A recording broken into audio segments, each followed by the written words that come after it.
Bom, gente, antes de encontrar finalmente o vetor ômega, né, eu preciso achar uma maneira de calcular derivadas, tá, de qualquer vetor.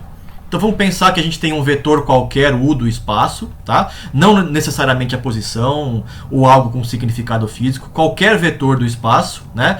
Em S, esse vetor é escrito assim, né? S, o referencial não inercial S, ele é definido pelos versores I, J e K. Então, qualquer vetor pode ser escrito como as componentes desse vetor nas direções de J e K, né? Claro que eu sei que o I, o J e o K variam com o tempo, eles mudam de direção com o tempo, mas isso não me impede de escrever qualquer vetor dessa maneira aqui, tá? Isso só me tem um complicador na hora de calcular a derivada de u com o tempo, que é o que eu quero fazer. Por quê? Porque daí eu tenho que escrever 6 termos diferentes aqui, ó. Cada uma das parcelas dessa expressão para u vai me gerar 2 termos na derivada, né? Por quê? Porque a derivada do primeiro vezes o segundo, mais o primeiro vezes a derivada do segundo, sempre assim, né? Então, derivada de u em relação ao tempo é o dux dt na direção i, né, mais o ux na direção di dt. Eu tenho que calcular também a derivada de i em relação ao tempo, porque ele não é mais fixo. E aí aparecem mais 2 termos para o j e mais 2 termos para z e k, né? Então 6 no total, como eu disse.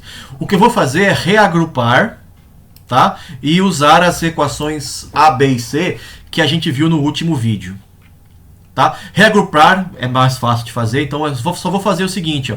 Vou pegar o que depende de... não tem derivada de vetores e agrupar dux dt i mais dy dt j mais duz dt na direção k.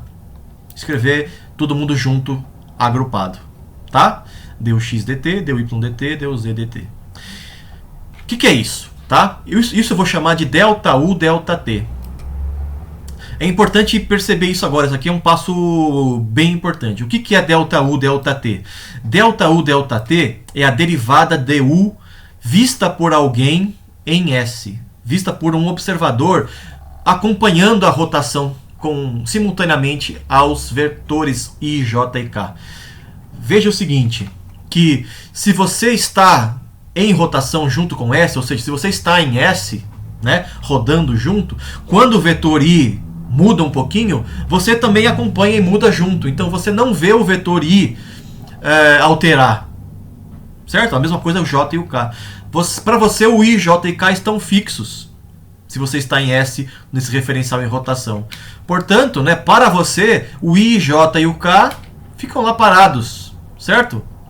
Então, se você fosse calcular a derivada desse vetor aqui em relação ao tempo, só o ux, o y e o uz teriam derivada com o tempo, porque para você o i, j e k seriam fixos. Certo? Então, delta u, delta t é a derivada de u em relação ao tempo por alguém solidário ao sistema de coordenadas não inercial S, tá? Acompanhando a rotação de S. Tudo bem? É importante ter isso em mente. Um detalhe aqui, o Taylor usa uma notação diferente, tá? Com um monte de parênteses, com subíndices. Eu preferi usar assim porque simplifica na hora de escrever, tá? Mas é 100% equivalente ao que o Taylor fez.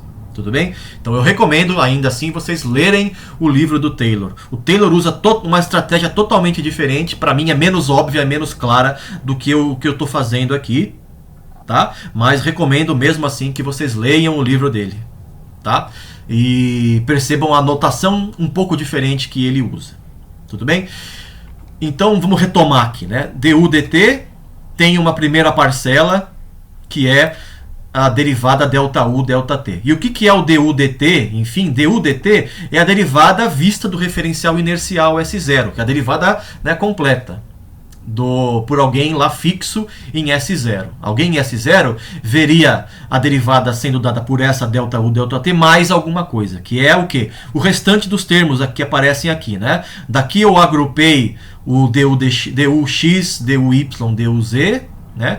Mas sobraram 3 termos, que são esses onde aparecem o di, dt, dj, dt, dk, dt. E daí eu vou usar as relações A, B e C do vídeo anterior, que são essas daqui, né? di dt, ômega vetor i e parecido para J e K. E eu vou substituir aqui nessa expressão, tá? A di dt. Então eu tenho aqui o x di dt. Isso é igual ao x ômega vetor i. Né? A mesma coisa para os outros dois, as outras duas direções. Então eu tenho o x ômega, o y ômega, o z ômega, né? E tudo vetor i, vetor j, vetor k. Ômega vetor aparece em todo mundo, então eu vou colocar em evidência, né? Ômega vetor, o xi, o yj, o zk. Mas esse aqui que está dentro dos parênteses nessa expressão é o próprio vetor u, né? Portanto, essa segunda parte é ômega vetor u, certo? Em conclusão, né, a derivada de u em relação ao tempo no referencial S0, que é o du dt, é a derivada de u em relação ao tempo em S, delta u, delta t, mais ômega vetor u. Então, assim a gente calcula a derivada em S0 em função das derivadas em relação a S, mais um termo que aparece aqui em termos desse ômega, que eu não sei ainda o que ele é. Tá bom? Fica assim como conclusão. No próximo vídeo a gente vai finalmente encontrar o que significa esse ômega. Tá bom? Então até a próxima.